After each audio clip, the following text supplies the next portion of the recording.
Si hay algo que puede en estos tiempos, yo les diría, encuentro como un común denominador, es confusión. Uno de los más grandes conflictos que hay en el corazón de las personas es que las personas no distinguen entre la moral y la espiritualidad.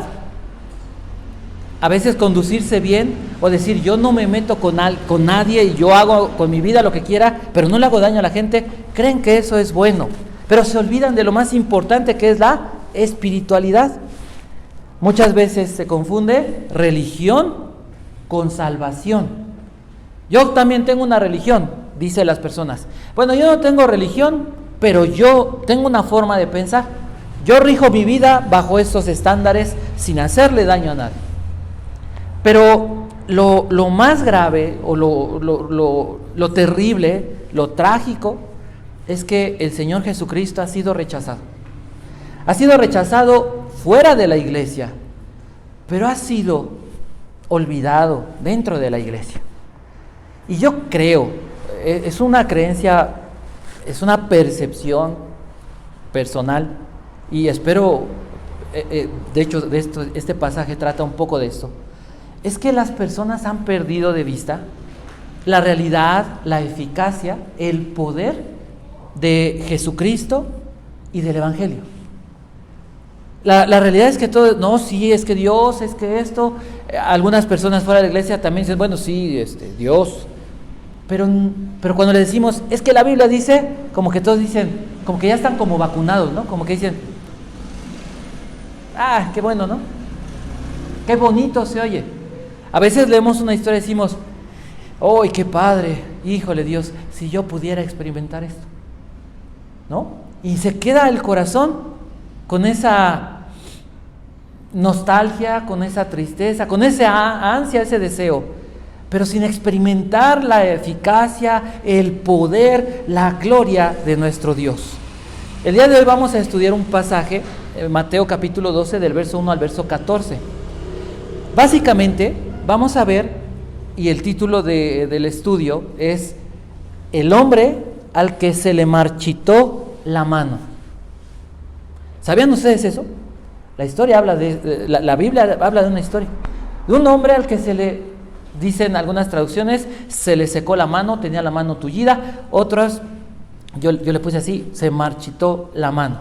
¿Y qué significa esto o de qué se trata todo esto? Voy a leer 3 versos específicamente que creo que son los centrales para derivar y para entender toda la historia.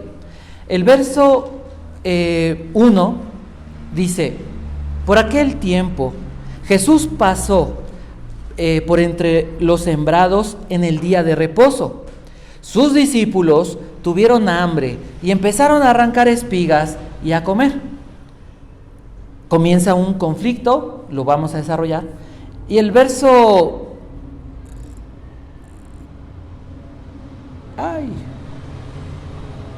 verso 6 dice, pues les digo, está hablando el Señor Jesús, pues les digo que algo mayor, la traducción del lenguaje actual dice, pues les digo que alguien mayor que el templo está aquí. Y el verso 8 dice, porque el Hijo del Hombre es Señor del día de reposo. Si ustedes recuerdan, Jesús hace 8 días hablamos, Jesús hizo una gran invitación, la invitación al reposo, el reposo eterno, el perdón de los pecados, la relación con Dios, pero también un reposo constante, un reposo para el alma de las personas que hicieran, ¿se acuerdan? ¿Qué? Vinieran a Él, ¿qué más? Lo obedecieran, se humillaran, lo aceptaran, tomaran su yugo y aprendieran de Él. ¿Se acuerdan? Fueron 3 cosas así bien sencillas. Y dice, y hallarán reposo para sus almas. Después de esto, lo que continúa escribiendo Mateo es que Jesús va con sus discípulos caminando después de esta gran invitación y pasan por unos sembrados. Y encontramos en el primer verso que hay una carencia. Los discípulos caminando con el Señor Jesús, después de que el Señor Jesús les dijo, les enseña y les invita a disfrutar a las personas del reposo, ellos atraviesan una carencia, tienen hambre. Caminar con Jesús no significa que nos aislamos del mundo y que no va a haber carencias. Hay carencias. Y la Biblia sigue diciendo, entonces, en este caminar, ¿qué hacen los discípulos? Dice, tuvieron hambre y empezaron a arrancar espigas y a comer esas espigas. Entonces, esta historia se trata de cómo Jesús fue rechazado por la religión. Pero Jesús dijo una cosa e hizo una cosa también. Jesús demostró que Él era el Señor del sábado. Y a lo mejor te dicen, ok, ¿no? Ok. Pero Jesús demostró que Él era el Señor del sábado. Y esta enseñanza teológicamente es increíble, pero la aplicación para nuestras vidas es extraordinariamente maravillosa. Este pasaje enseña las causas por las que la religión, por las que el hombre rechazó a Jesús. Entonces, ¿cuáles serían esas causas? Y vamos a ver, aparecen ahí los puntos que vamos a estudiar. Realmente son 4 y el último es el principio o la enseñanza. Primer punto, las causas del rechazo de la religión hacia el Señor Jesús, ¿cuáles fueron? La ignorancia del significado del sábado. Imaginen qué desgastante ha de haber sido. Bueno, yo me imagino esto, entendiendo lo que va pasando. Jesús da un gran sermón, quebranta el corazón. Mucha gente viene a Jesús y dice, Señor, mi alma necesita ya reposo, descanso. Pero dentro de esa multitud había un grupo que siempre estaba ahí. ¿Quiénes eran? Los religiosos. Y religiosos en general, aquí hablan mucho de los fariseos y mencionan el nombre de fariseos. Y los fariseos están viendo que los discípulos, acaba de haber un servicio, una predicación, un gran avivamiento, podríamos decir. Y termina el servicio, ¿y qué pasa con los discípulos? Tienen hambre. ¿Es malo? Es día sábado. Y van caminando y entonces comienzan a comer. ¿Y qué hacen los fariseos? Los fariseos van junto ahí al Señor Jesús, pero en lugar de creer y en lugar de haber encontrado descanso para su alma, ¿qué hacen los fariseos? Comienzan a juzgar y a cuestionar a Jesús y a los discípulos. ¿Por qué tus discípulos? Dice el verso 2, ¿no? El conflicto. Cuando los fariseos lo vieron, dijeron, mira, tus discípulos hacen lo que no es lícito hacer en el día de reposo. ¿Es lícito o no?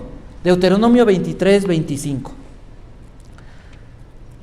¿Qué dice la Biblia? ¿Es lícito lo que hacían ellos? ¿O realmente Jesús y sus discípulos estaban haciendo algo indebido?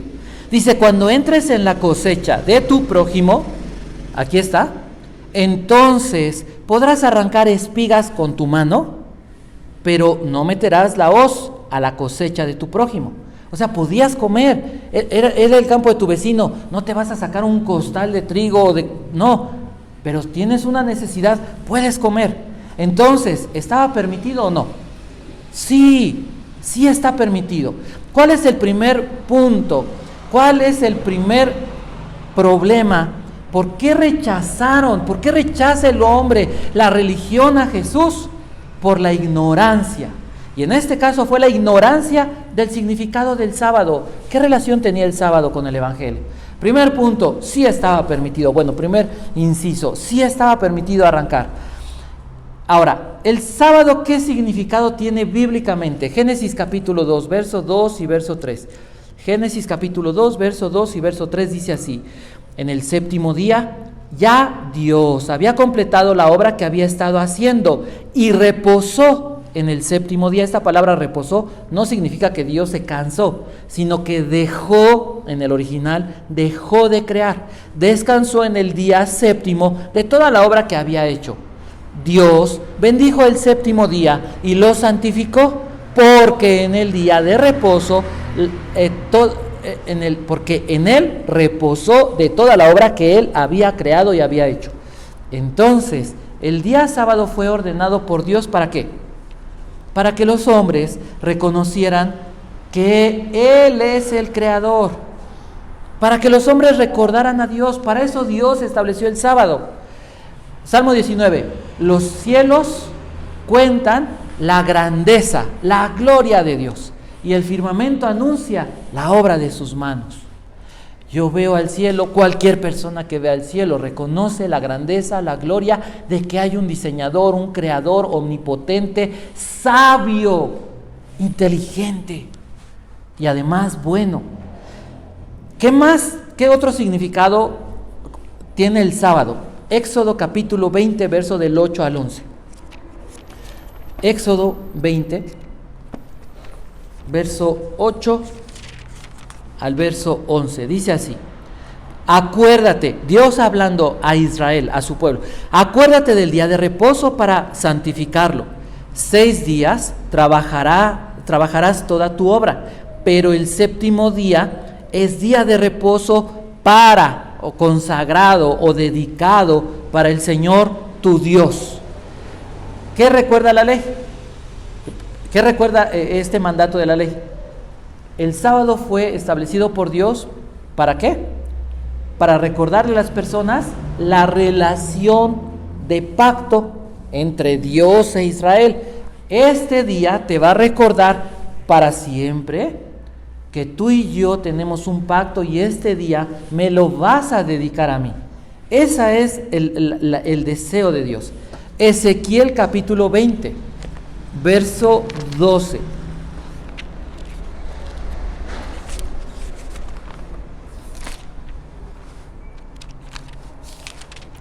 Dice así: también les di mis días de reposo por señal entre ellos y yo, para que supieran que yo soy el Señor, el que los santifica.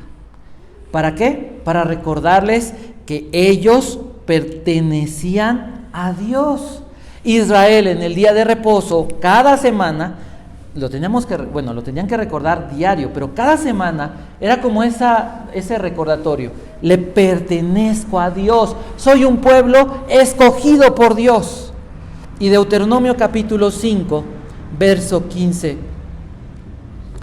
dice así: acuérdate que fuiste esclavo en la tierra de Egipto y que el Señor tu Dios te sacó de allí con mano fuerte y brazo extendido. Por tanto, el Señor tu Dios te ha ordenado que guardes el día de reposo. El día de reposo, ¿para qué serviría? Para recordarles que habían sido esclavos, pero que Dios los había redimido. Trasladémoslo al domingo. ¿Por qué guardamos el domingo? Porque es el día de resurrección. ¿Por qué no el sábado? ¿Por qué? Porque hoy estamos entendiendo el significado del sábado y no era como tal para la iglesia el día que Dios había establecido, sino el día de resurrección, y esa es la costumbre, ¿sí? ¿Podemos tener servicio sábado? Sí, y no hay problema, y Dios nos conceda. Pero Israel tenía que entender esto. ¿Cuál fue? Regreso a Mateo. ¿Cuál fue el concepto que tenían los fariseos o los religiosos de este día? ¿Ellos qué creían que era? Era un día de no hacer nada, de acuerdo a sus conceptos, a sus interpretaciones. Era un día solamente en el que debía de guardarse la religión. No vas a hacer nada, porque si tú haces algo, eso es lo importante para ellos, ¿no? No se hace nada, pero hay que estar vigilando a ver qué están haciendo los demás, porque si alguien hace algo, hay que apedrearlo, hay que matarlo, es hereje. Eso es lo que pensaba. Entonces, ¿qué produce? ¿Cuál fue la otra causa, o una causa además por la que Jesús fue rechazado? Para ellos, el hecho de que Jesús y sus discípulos violaran el sábado significaba que estaban terminando, para ellos, en ese entendimiento, estaban terminando su relación con Dios. Estaban renunciando a Dios. Estaban diciendo: nosotros no le pertenecemos, nosotros no somos como Israel, a nosotros Dios no nos liberó. ¿Sí? ¿Esto era cierto? ¿Estaba pasando esto? No. No estaba pasando. Otra causa, llevamos dos. ¿Cuál fue la primera? La ignorancia del significado del día sábado. La segunda, ¿cuál es? ¿Cuál fue? La ignorancia de la ley o la ignorancia de Dios causa un conflicto con el Evangelio. ¿Se dieron cuenta? El sábado tiene una relación con el Evangelio. ¿Sí o no? Dios creador, Dios salvador, Dios de pacto y Dios que santifica. El Evangelio está expresado en el día sábado. Otra causa, la tercera, es que la ignorancia, todo tiene que ver con ignorancia, la ignorancia de la Escritura y el desarrollo del plan de redención o el desarrollo del Evangelio.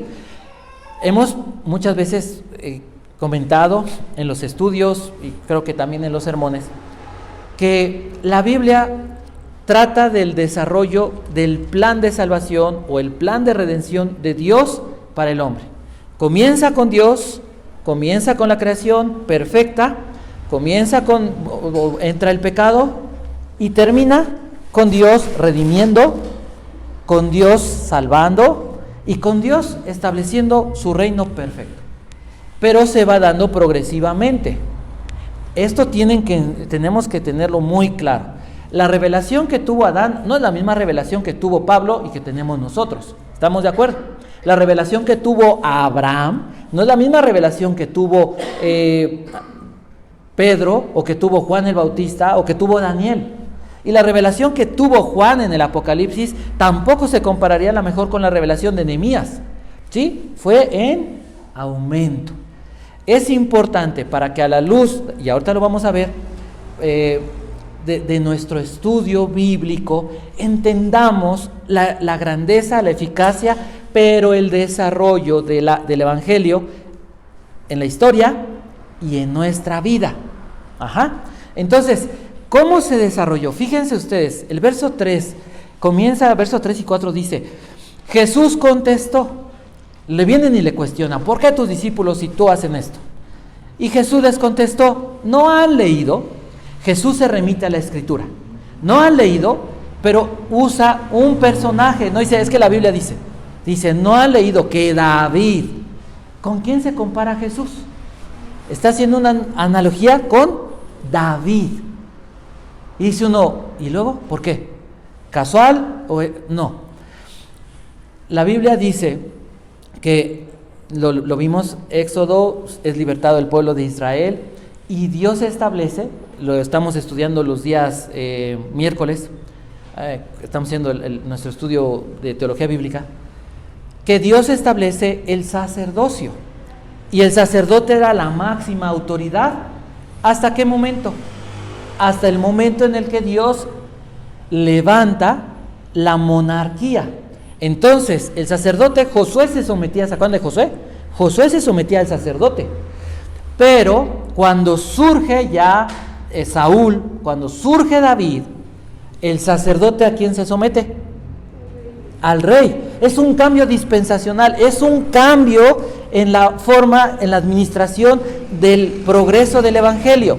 Entonces dice Jesús y se compara el Señor Jesús a David. Dice, acuérdense cómo David entra en la casa de Dios, comieron los panes consagrados, que no les era lícito comer ni a él ni a sus compañeros, sino solamente a los sacerdotes. Entonces, ¿cómo se está poniendo el Señor Jesús? Como rey. El rey, un cambio de la ley a la gracia. Dice el verso 5, dentro de la respuesta, ¿o no han leído en la ley que en los días de reposo los sacerdotes en el templo profanan el día de reposo y están sin culpa? ¿Qué es lo que está diciendo? Está hablando del templo, está hablando del sábado y está hablando del servicio, el servicio en el templo.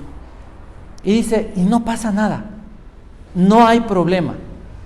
El verso 6 dice, pues les digo que alguien mayor que el templo está aquí. ¿Qué significa eso? ¿Cuál era lo importante del templo o del tabernáculo? ¿Para qué había una gran construcción llamada el templo? ¿Por qué era importante el templo? porque Dios allí se revelaba y se manifestaba. No era como hoy en cada corazón. No era como hoy que podían buscar a Dios en cada momento. Había que ir. Por eso todos los judíos iban cada vez que podían, y por lo menos 3 veces al año, a Jerusalén, al templo. Y Jesús les dice, pero alguien más grande que el templo está aquí. ¿A quién se refería? La gloria de Dios ahora estaba encarnada. Ahora la gente podía venir a encontrarse, no solamente en Jerusalén, ahora podían verlo, tocarlo, amarlo y recibir el amor de Jesús. La esencia, verso 7, dice, pero si ustedes hubieran sabido lo que esto significa, o sea, lo que la Biblia habla de David, de lo que hizo David, del templo, del sacerdocio, del trabajo en el templo, dice el verso 7, pero si ustedes hubieran sabido lo que significa esto, misericordia quiero y no sacrificio, no hubieran condenado a inocentes. ¿Cuál es la esencia del Evangelio entonces? ¿La qué? Ahí lo dice, lo acabo de leer. La misericordia, el amor, la esencia del Evangelio es la misericordia y el amor. Y entonces Jesús en el verso 8 les dice ahora, porque el Hijo del Hombre es Señor, es amo. La palabra Señor no es como hoy le decimos a alguien, oiga Señor, buenos días. La palabra Señor en el contexto del Nuevo Testamento, ¿a quién hacía referencia? Hacía referencia a un personaje, solamente un personaje la podía usar. Si alguien más la usaba, lo mataban. ¿A quién se le decía Señor? Solamente. No, al César, al emperador romano. Si a alguien más decía ser Señor, curios, lo mataban. ¿Cómo? A ver. Solamente hay un Señor y es el César. Tú dices que eres traición, muerte. No hay otro. Jesús dice, yo soy el amo, yo soy el Señor. Pero no dice del Imperio Romano, dice del día sábado. El día sábado, ¿a quién apuntaba? A Dios. ¿Qué dice Jesús? Así, de una forma clara. Les está diciendo, soy Dios. Soy el Dios que creó. Soy el Dios que los libertó. Soy el Dios que pactó. Soy el Dios que los santificó. Yo soy Dios de todo. ¿Qué tenía que haber pasado en el corazón de estas personas? ¿Qué tendría que pasar?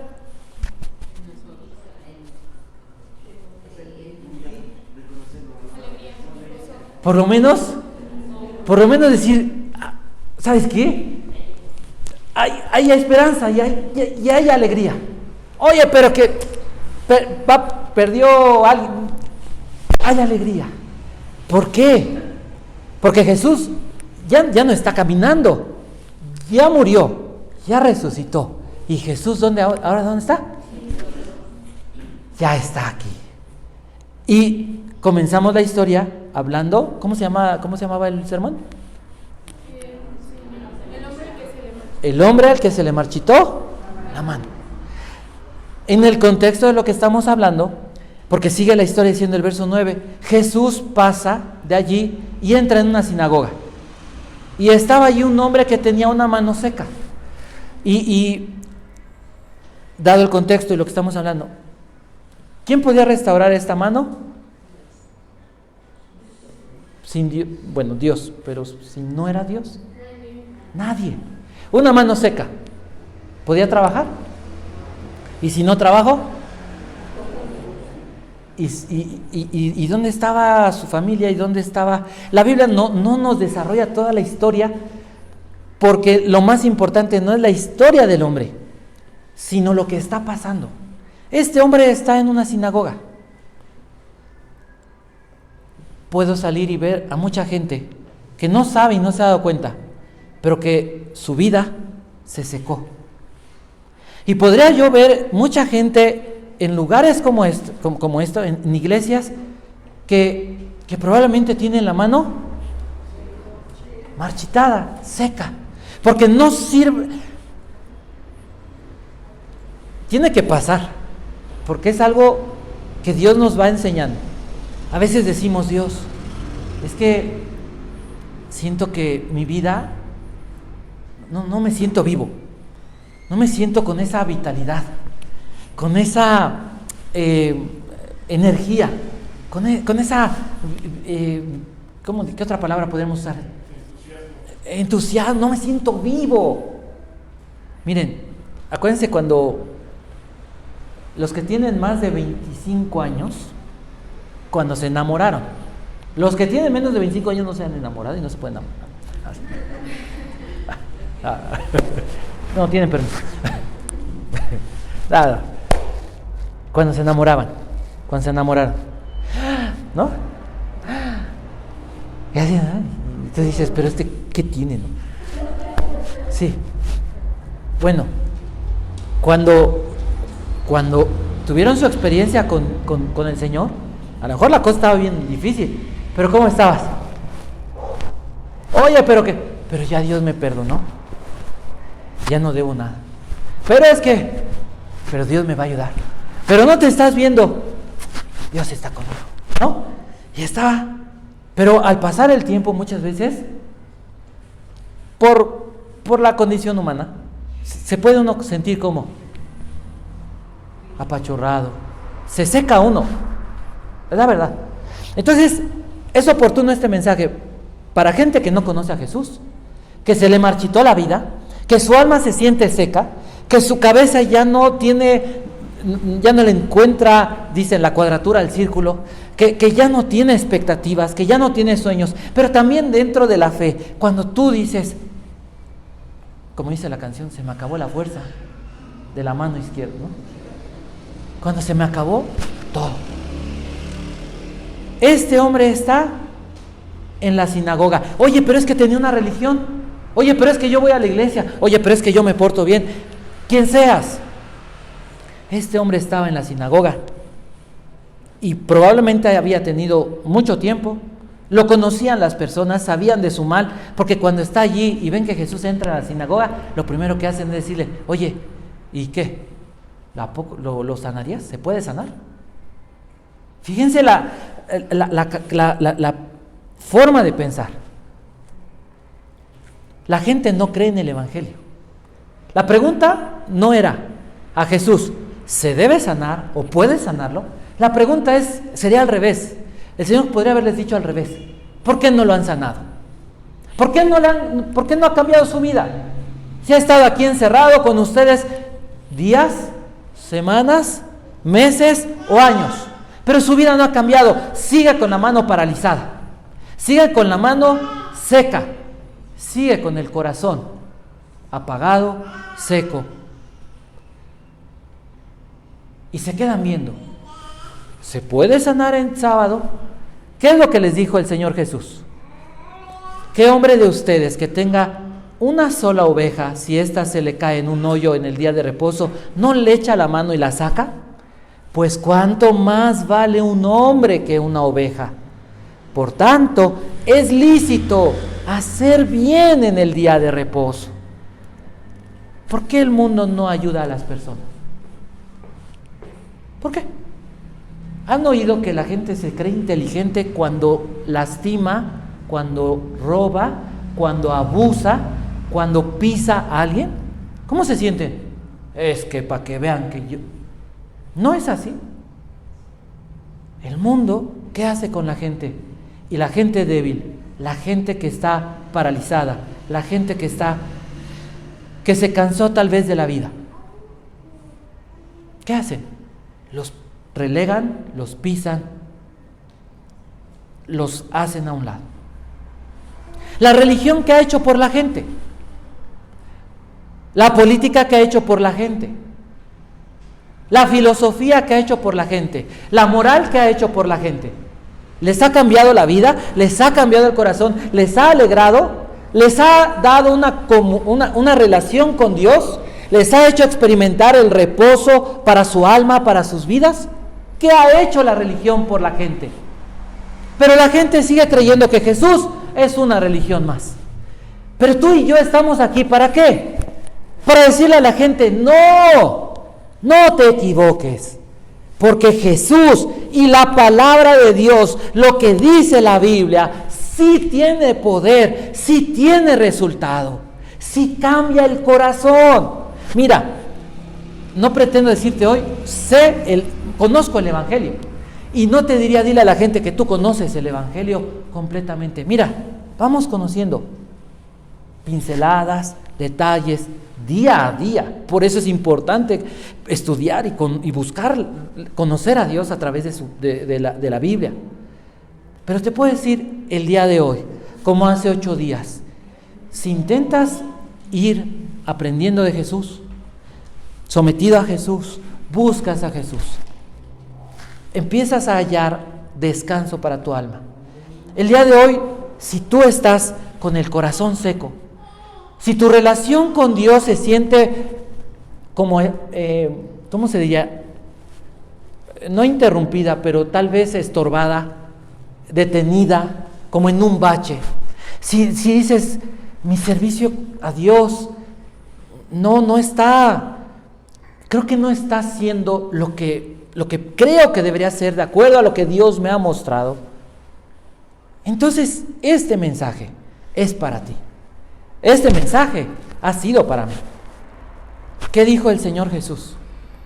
Mientras la gente está esperando, a poco Jesús va a hacerlo.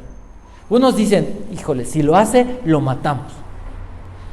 Imagina el hombre con la mano seca. Si tú te enfermas, en la semana se enfermaron, y yo le dije, hijo, ¿qué tienes? ¿Qué traes? ¿No? Pues yo que lo había atropellado un perro ahí. ¿Qué pasó, hijo? No.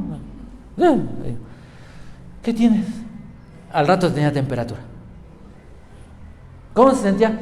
Decía, es que me duelen las piernas, es que me duele la espalda, es que me duele. ¿Cómo se siente uno cuando está mal del cuerpo? ¿Te sientes animado? ¿Feliz? No, te sientes que te aplastó algo, ¿no? ¿Cómo se sentirá este hombre? O sea, la gente sabe de su problema.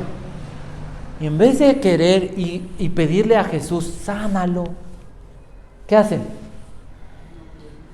Están esperando que no lo sane, o que si lo sana lo matan. ¿Cómo se sentiría ese hombre? ¿Cómo te sentirías tú? Entonces, el Señor Jesús le dice a este hombre, extiende tu mano. Una sola palabra, como esta palabra que estamos estudiando, una sola palabra. ¿Y cómo se podría traducir al día de hoy? ¿Te sientes seco, te sientes apagado, te sientes sin entusiasmo, sientes que las cosas no están funcionando o no están funcionando?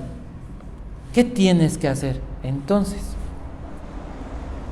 pensar en lo que Jesús hizo. Extiende tu mano. Y este hombre extiende la mano y ¿qué dice? Le fue restaurada, sana como la otra. ¿Y eso qué significa? Que la religión es un conjunto de reglas que no salva. Son reglas sin salvación. La moral es pórtate bien, pero no sirve para nada. No te salva, no perdona tus pecados y no te lleva al cielo. No te da una relación con Dios. ¿Qué entonces tiene que ver esto el día de hoy con nosotros? La esencia del Evangelio, dijimos, es el amor y la misericordia. Dios dejó esta palabra porque te ama y tiene misericordia de ti. Y quiere cambiar tu corazón. Quiere cambiar tu vida. Quiere restaurar eso que se acabó. ¿Qué significa que este hombre extendió la mano? Puede hablar de adoración, habla de obediencia, habla de fe. Si no hubiera creído, no extiende la mano. Si no hubiera obedecido y deja la mano no le hubiera sido restaurada.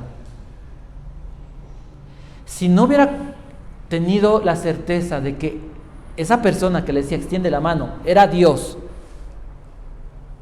entonces no lo hubiera hecho. Pero como tiene esto, entonces muestra su fe, extiende su mano y su mano le es restaurada. ¿Qué tendría que pasar en tu vida el día de hoy? Ríndete. La adoración significa rendirse a Dios, decirle a Dios, no me funcionó mi religión, no me funcionó la forma en la que he interpretado el cristianismo, o no me funcionó la forma en la que he vivido. Pero creo que eres Dios. Creo que tú eres el que da el descanso. Creo que tú eres el que creas, el que redimes, el que salvas y el que santificas, el que transformas.